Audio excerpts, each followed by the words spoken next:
Jaya Radha Madhava Kunja Bihari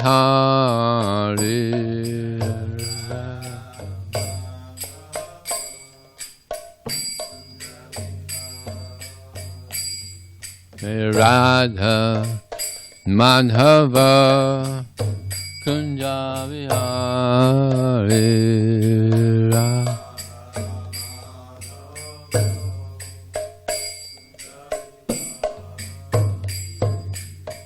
Gopijana Vallabha Girivanadari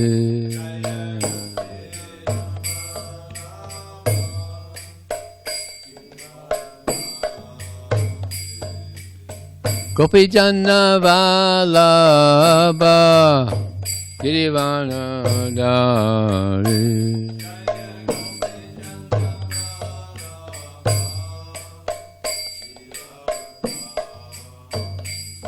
Jaya Radha Madhava Kunja Bihari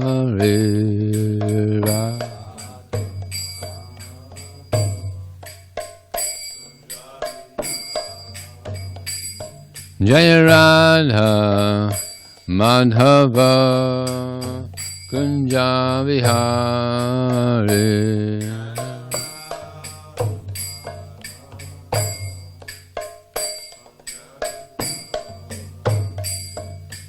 Gopijana Vallabha Girivanadari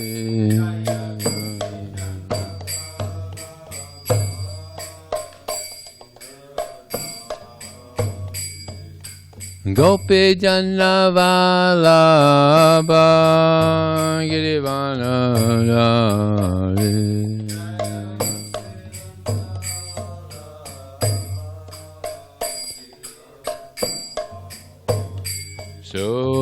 Surinandana Bhajana Ranjana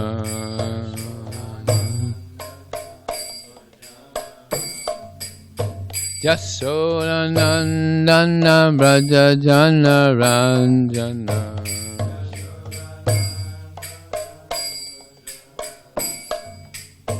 Yamuna Tira Vanachari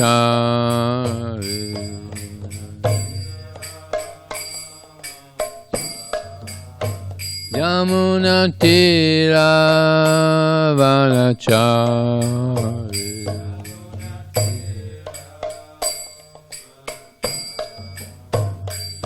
Jaya Radha Madhava Kunja Bihari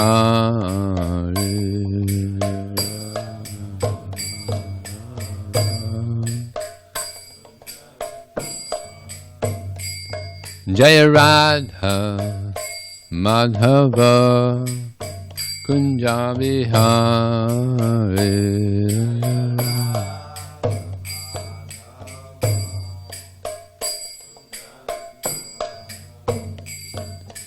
Gopijana Vallabha Girivanadari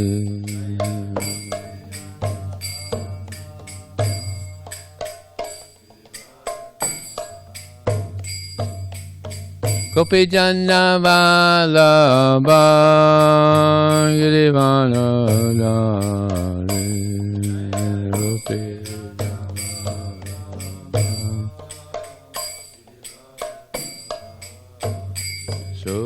Sudanandana Brajajana Ranjana Sudanandana Jasodanandana Brajajana Ranjana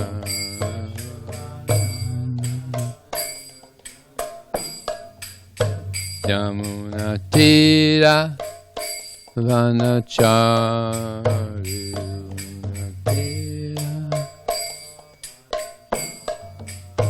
Yamuna Tira Vanachari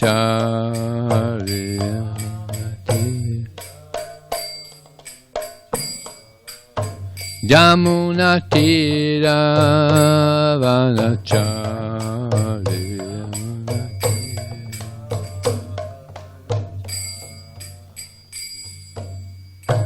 Jai Mr. Padmanamang Sri Dakacharya Asatosa Shishimad.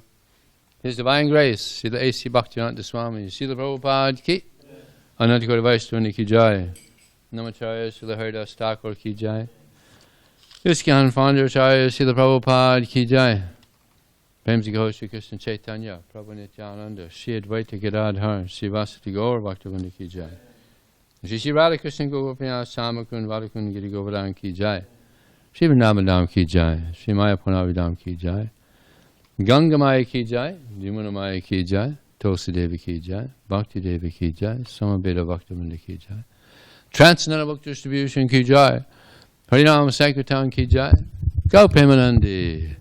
All glorious Sama devotees, all glorious Sama devotees, all glorious Sama devotees, all glorious Shishi Guru and Shri Gauranga. So today is actually the disappearance day of Srila Vakreshwar Pandit. Yeah. It's all right. So I thought we would say a little bit about him. He actually, there's not much information about Vakreshwar Pandit, but he was famous as a dancer. 3 days, 72 hours straight. And Lord Chaitanya, he said,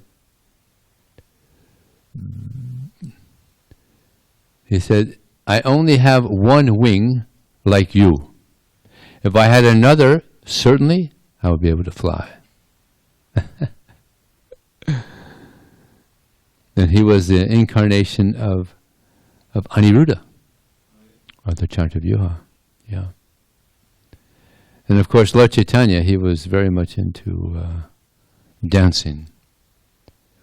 The great dancer. How tall was Lord Chaitanya? 7 feet. It's big. Golden. Imagine seeing Lord Chaitanya dance. And it's said that that whenever Lord Nityananda would dance, Lord Chaitanya would go there. He was probably a pretty good dancer too. And also whenever she would cook, Lord Chaitanya would go there. And there's one other, but I don't remember. Do you remember? There's 3 places where Lord Chaitanya would automatically go. Lord Nityananda is dancing, Sachi Devi is cooking, and there was one other, I don't remember. But yeah, this is, as Prabhupada says, chanting, dancing, and feasting. Yeah. And Prabhupada, he would dance too. There's one, I think there's a video or a picture. Yeah, Rath Yatra in 1970. You know, he's elderly, but he's dancing so enthusiastically. It's amazing. And I have something to read to you. This is spoken by Srila Prabhupada about dancing in 1973, February 8th in Bombay. He says, the more you dance, the more you become light. Yeah, you become light. No, free of the modes of nature, more like.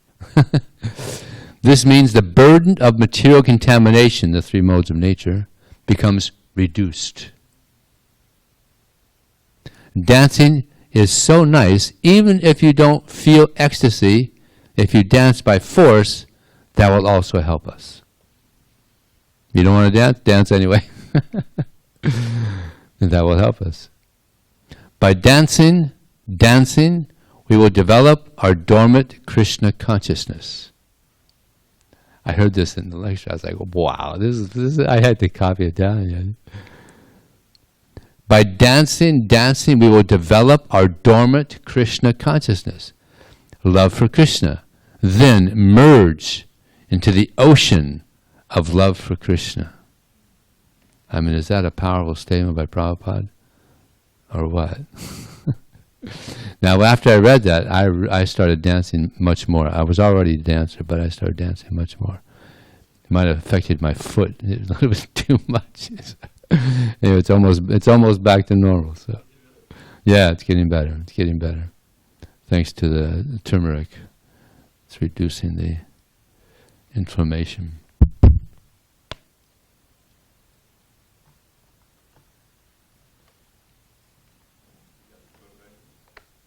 You found it? Yeah, yeah, it's easy to find out. Om Namo Bhagavate Vasudevaya. Om Namo Bhagavate Vasudevaya. Om Namo Bhagavate Vasudevaya.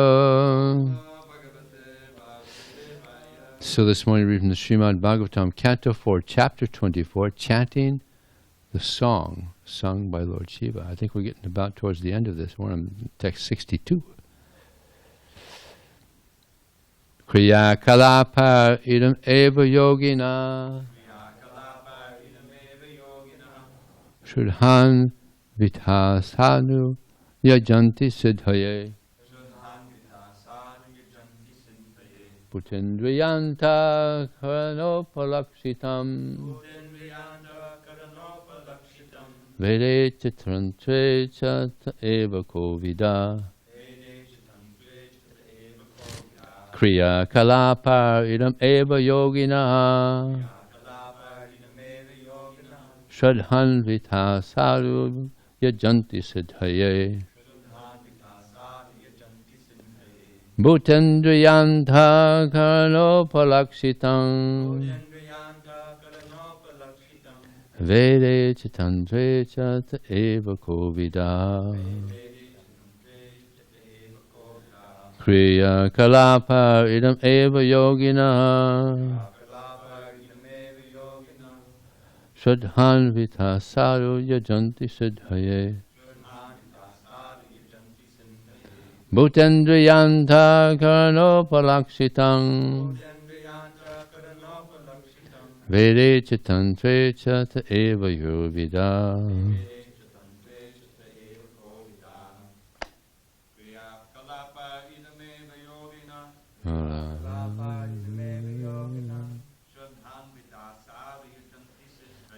Shadhavya sarya janti siddhaye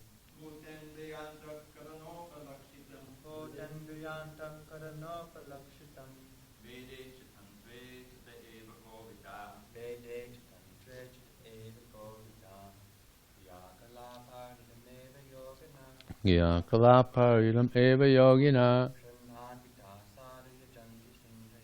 Shradhan vitasara yajanti siddhaye Bhutendriyanta karnopalakshitam Vede chitantre chat eva yogida Ya kalapa idam eva yogina Shradhan vitasara yajanti siddhaye Bhutendriyanta karnopalakshitam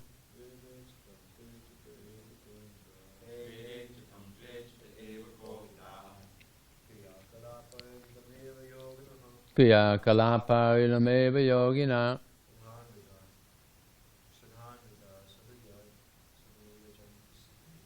Shradhan vitasara yajanti siddhaye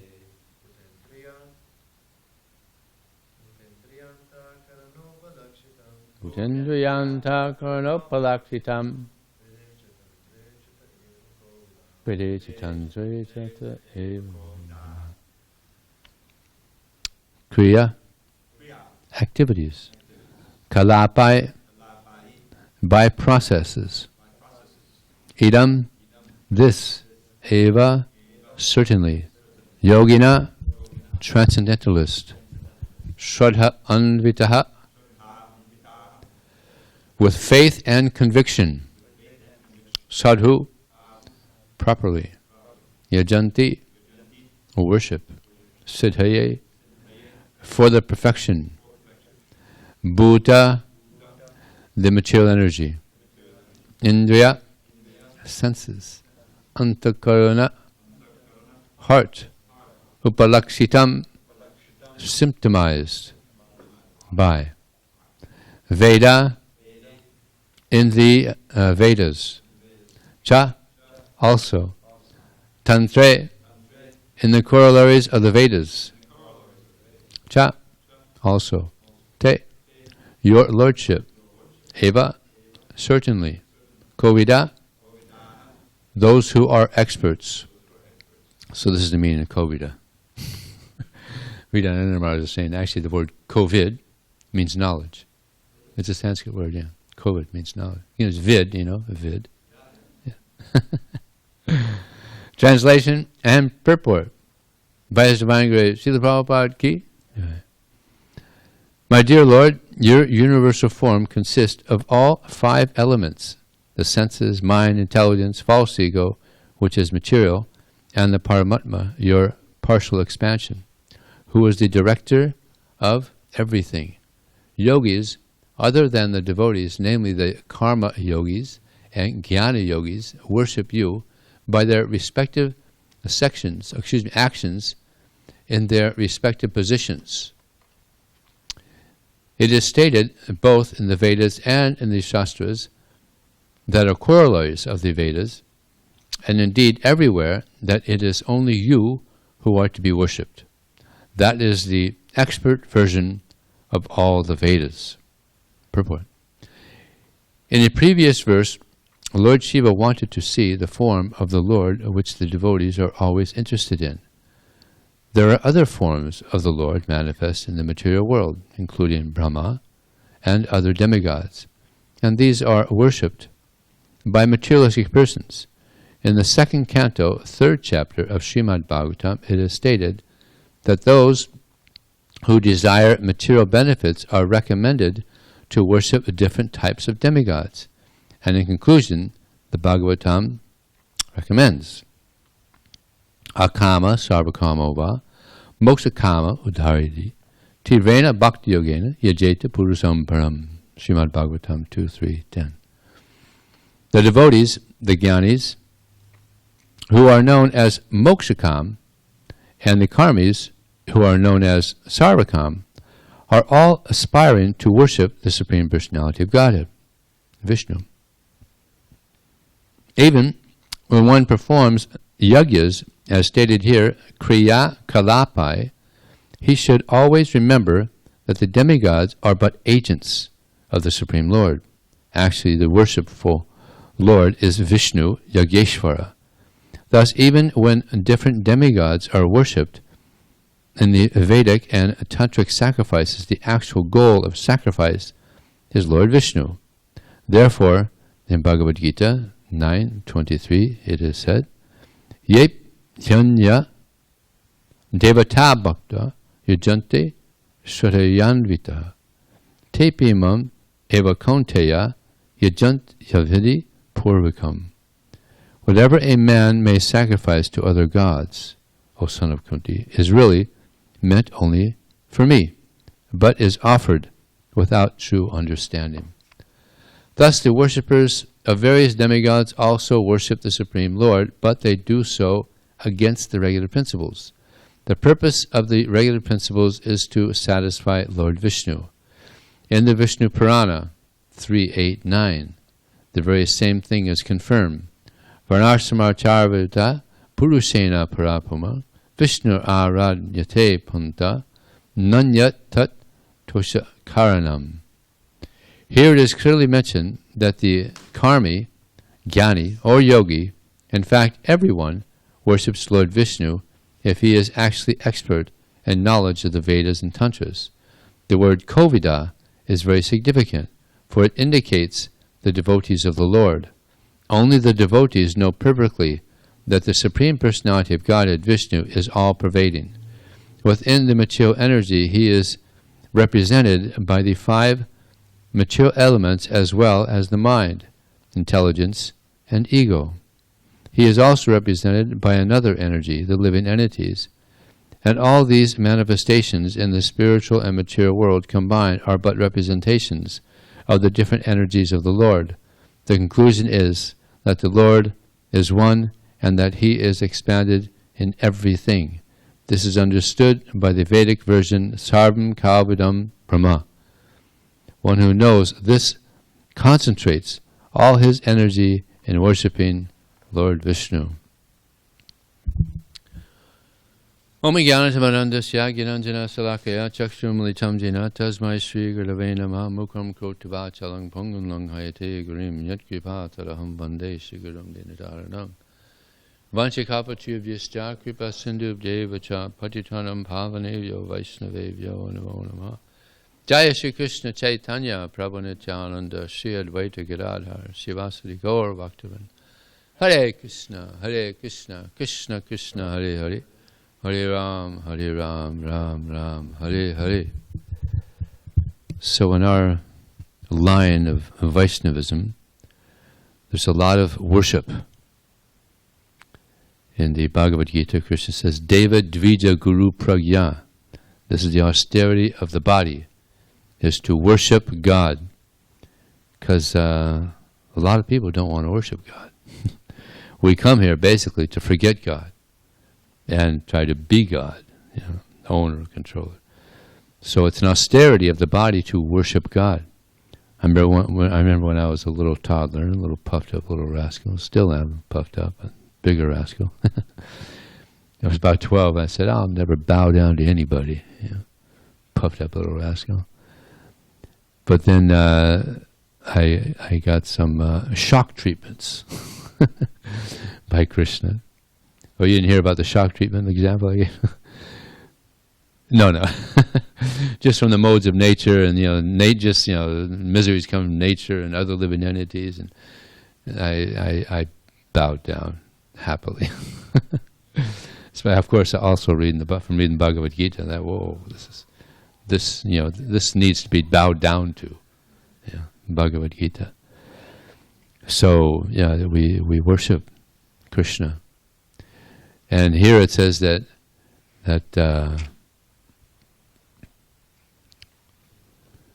Vishnu, it is stated both in the Vedas and the Shastras that are correlated to the Vedas, and indeed everywhere, that it is only you who are to be worshipped. Now in India, as we all know, there's a lot of worship going on. Worshipping different demigods, like millions of people worship different demigods in India. Worshipping, millions of people worshiping these different demigods because they get so many things. You worship Shiva, you can be very opulent. What is it? You worship Uma, then you get a beautiful wife. Probably a lot of people worshiping Uma. But actually, the highest worship is to worship Krishna. Even that's higher than Vishnu. I was in Miami, and I remember there was one Hindu who was saying, "Why are you worshiping Krishna? Vishnu is higher. Krishna, he's coming from Vishnu." And I quoted Krishna's tu Bhagavan Swayam, that Krishna is the source of all incarnations. Mata paratarang nanyat kinchidasti jananjaya. Everything's coming from Krishna. Everything's spiritual, everything's coming from Krishna. Can you give me some quote where Krishna's coming from Vishnu in any Veda? No. So Prabhupada gave us all this knowledge by which we know who should be worshipped. And Krishna deserves to be worshipped. He's given us everything. Everything that we have that's necessary is given to us by Krishna. And sometimes people they say, you guys you just make this up, this is just a crutch because you need some crutch. You need something like this. Therefore you create this God. But isn't it interesting that everything that we need is there for us? We need water. Water happens to be there. We need food. Food is there. We need the sun. We need rain. So many of the things that we need are there, and that's right, we need God. But it's not that we created, just like we didn't create the rain, we didn't create the sun, but they're there for our needs. So, yeah, we do need God, but He's always been there. It's not that we created some idea that there's a God just so that we have some crutch. No, Krishna's always there. And we do need Krishna. He's the cause of all causes, and He's given us so much opportunity to surrender to Him, to be happy. So Deva Dvija. Dvija means Brahmanas. We worship the Brahmanas also. Go Brahman Hitayacha. The Brahmanas and the cows are very dear to Krishna. So we worship also. I remember when again in Miami, everything was so simple back then. In the prasadam line, if the bhaktas were there in line and a brahmana would come, all the bhaktas we would back up to allow the brahmanas to take prasad first. You don't see that anymore anywhere. But I was like, yeah, that some respect there for the brahmanas are coming. Back up everybody. But that should, the brahmanas are very dear to Krishna. Why? There's the Samo Damas Tapaso Chung Shantir Arjun maybe Jnana Vijnana Maskan Brahma Karma Sabhavajam. Peacefulness. These are the qualities of the Brahman. Peacefulness, self-control, austerity, purity, tolerance, honesty, wisdom, religiousness. These are the qualities by which the Brahmanas work. That's why they're so dear. And what does the Brahmanas do? Yajan. They worship Krishna. And they teach others. Yajan. Dana Pratigraha. They accept donations. They give donations. Pacham Prachan? Yeah, they study the Vedas and you teach. And they teach the Vedas. So they're doing the work of God. Teaching the Vedas. Krishna comes, He gives us all these Vedas. Patampatan, yes, Patampatan. Krishna comes and He gives us all these Vedic literatures. Why? To guide us. And the Brahmanas, they're learning the Vedas, teaching the Vedas, and this gives people an opportunity to go closer to Krishna. So Deva Dvija Guru, to worship the Guru. Just like Krishna, He deserves to be worshipped.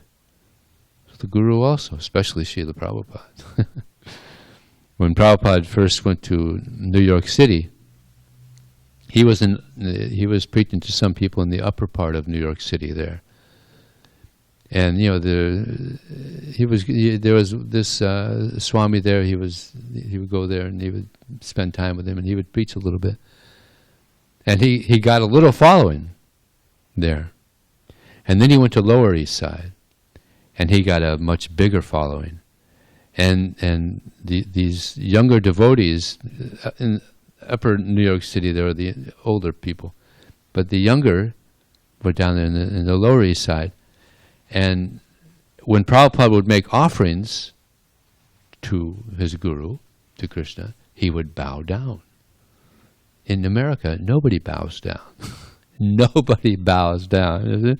Even though it's a religious country, it's actually very religious, but nobody bows down. It's very unusual. But they attained so much affection for Srila Prabhupada that they thought, well, he's bowing to his guru, we should bow to him. So they started bowing down to Prabhupada. They were learning something. So some of the older people from upper New York City, they came down there to get some association with Prabhupada, Swamiji at the time, and they were shocked. These people are bowing down. And they asked Prabhupada, why are they bowing down? And Prabhupada said, just as you're thinking, why are they bowing down? They're thinking, why aren't you bowing down? Because they understood, this is a very exalted personality. We should bow down. Worship. There in Texas, there was one instance. Prabhupada was next to the temple. And Texas gets very hot. Dallas gets very hot. So he was outside on his rocking chair. And one devotee came and he's got a fan and he's fanning Prabhupada. And one neighbor came by.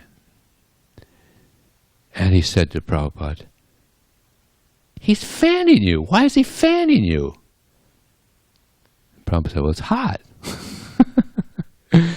You never see anybody fanning somebody either. It's like unheard of. It's like it's not our culture.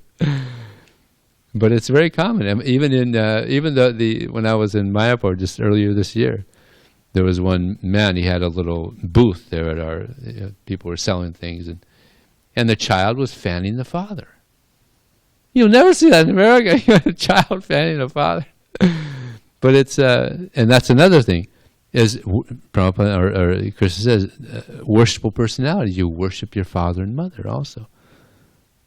Also, that's something that's unheard of here. Of course, they're more qualified there. A lot of the people there in India, they were actually devotees. The mother and father were devotees, so they should be worshipped. But here, not very worshipable personalities, but still to this day, there's so much respect for the parents because it's there in the Vedas. The mother's giving the birth to the child. The father's giving spiritual guidance. So therefore, the children, they bow down. First thing they do in the morning, they bow down to their parents. Respect. One devotee told me that he had so much affection for his parents. Then he got Prabhupada's books and he met the devotees. And he became attracted to surrender to Krishna. And he became very attracted to the point where he was going to join, and the parents found out. Now this devotee had so much respect for his parents, but then they weren't so inclined for him. I mean, they were Hindus, but becoming a brahmachari is just going a little too much. So they expressed that they didn't want him to join the brahmachari ashram. So up to that point, he was very submissive to his parents. But then he thought, oh, now I have to follow my real father, Krishna. And they were so upset. He said that the mother came to the temple and she was a little excess in bowing down. She was banging her head on the ground. "Give me back my son! Give me back my..." Blood, bleeding. "Give me back my..." So, I think he went back for a while just to appease them, and then he went back to the brahmachari ashram, but...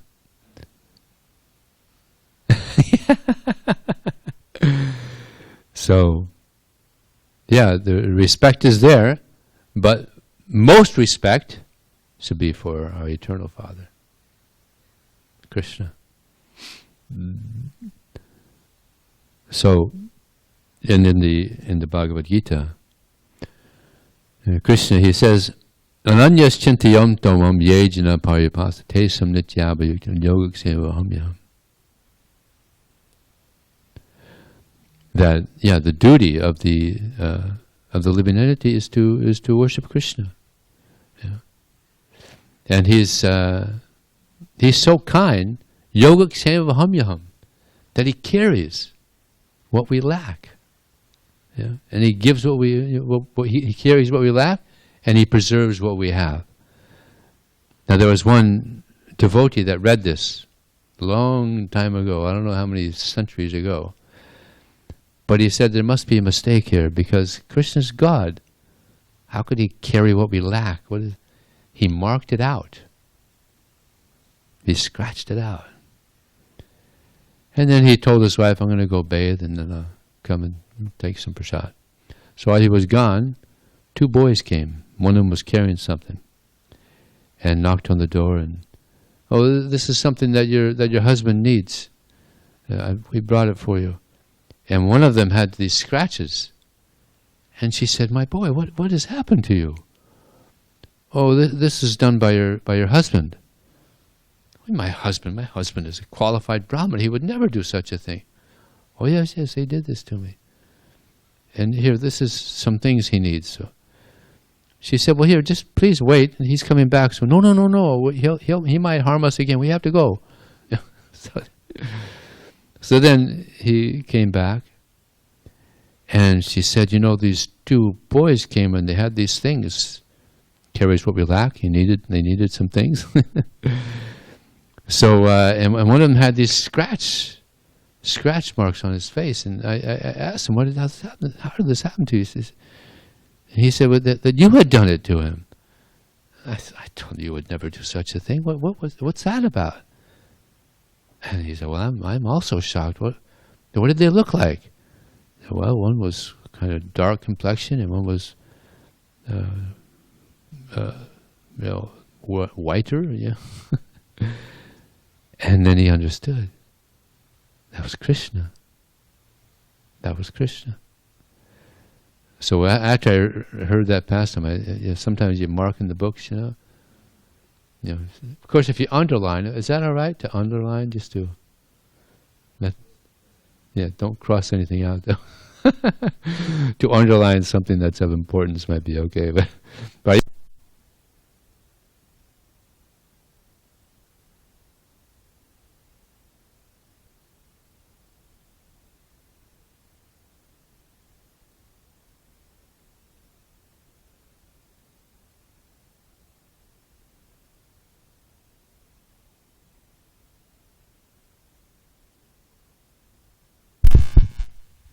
Hare Krishna.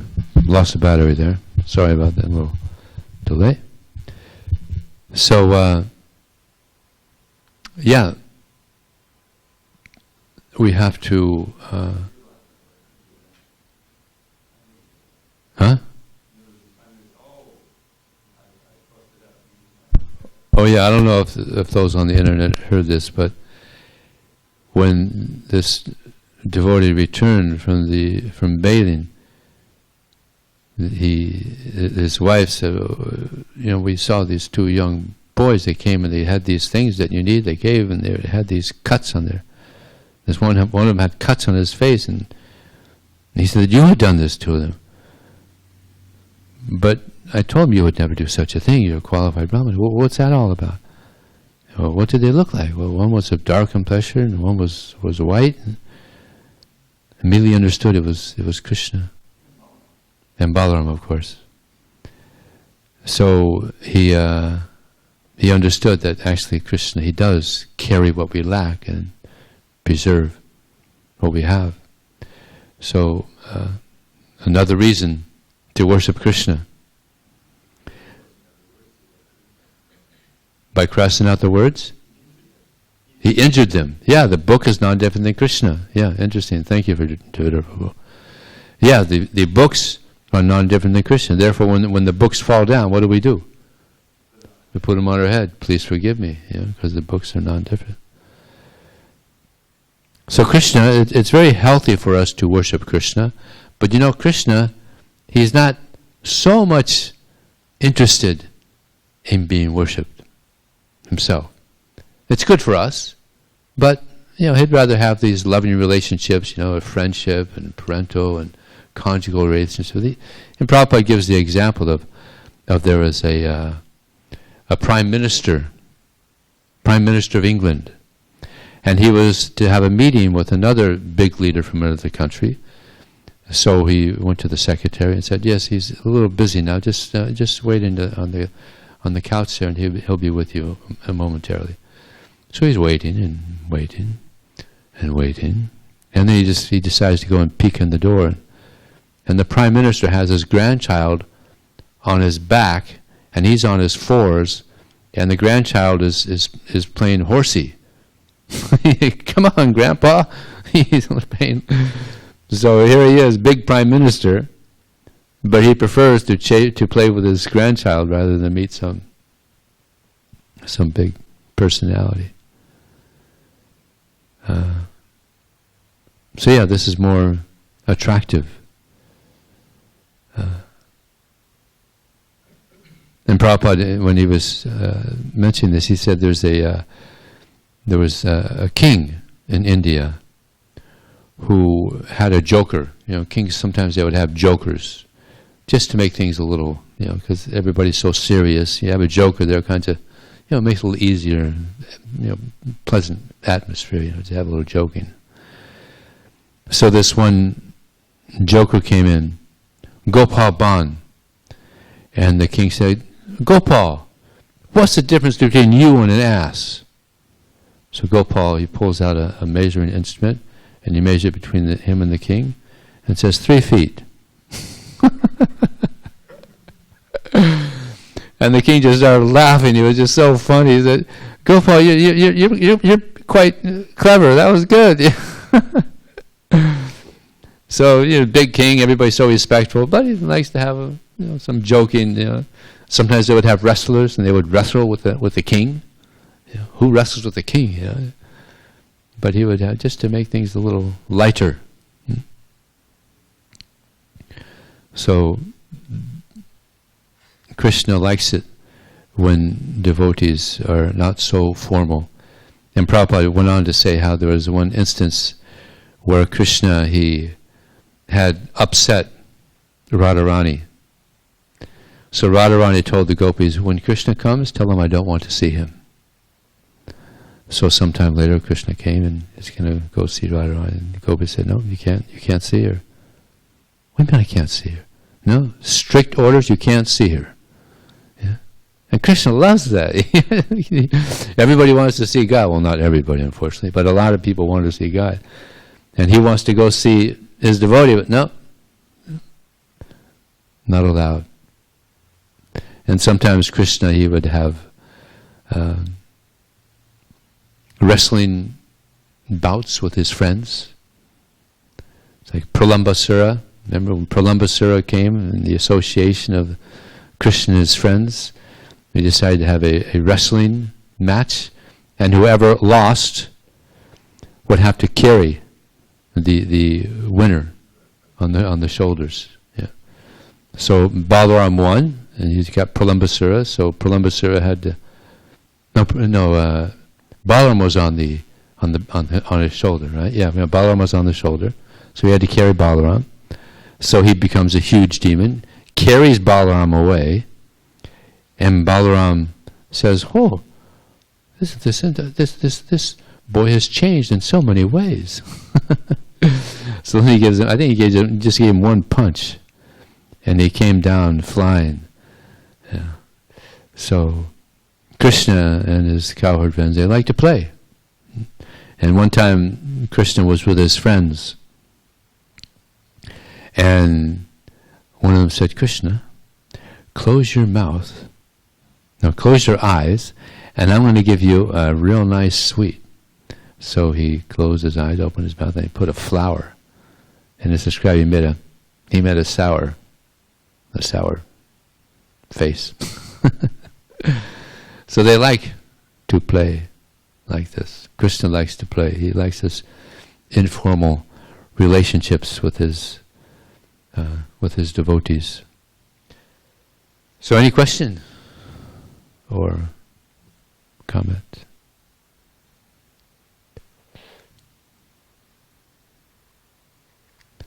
Okay, thank you very much. Srila Prabhupada ki jai.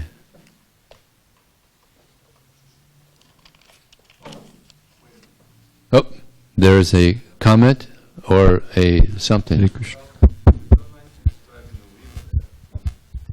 Okay, the Leela is going to expand, and it appears.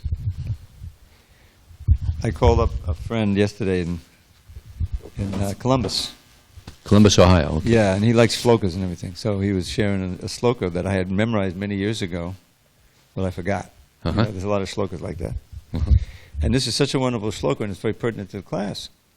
Okay, let's hear it. It's 12:4:40. It's 12th canto, Okay. 4th chapter, which is all about different kinds of annihilations. But then at the end of the chapter, this is like practically the last verse, he has this beautiful verse. Sangsara sindhamati dustanamurti tirshur nanyak plavo bhagavatak purushottamasya lila katha rasa nishevinam antarena pungso bhaven vivida dukkha davaditasya. Now often this material world is compared to an ocean or a forest fire. You've probably seen that, because they're both very dangerous and there's no safety and everything. So this verse compares it to both of them. You have both the ocean and the forest fire in one verse. For a person who is suffering in the fire of countless miseries and who desires to cross the insurmountable ocean of material existence, there is no suitable boat except that of cultivating devotion to the transcendental taste for the narrations of the Supreme Lord's pastimes. Haribo. So that's what we're doing in the class. Thank you very much, Jivara Prabhu. Hare Krishna.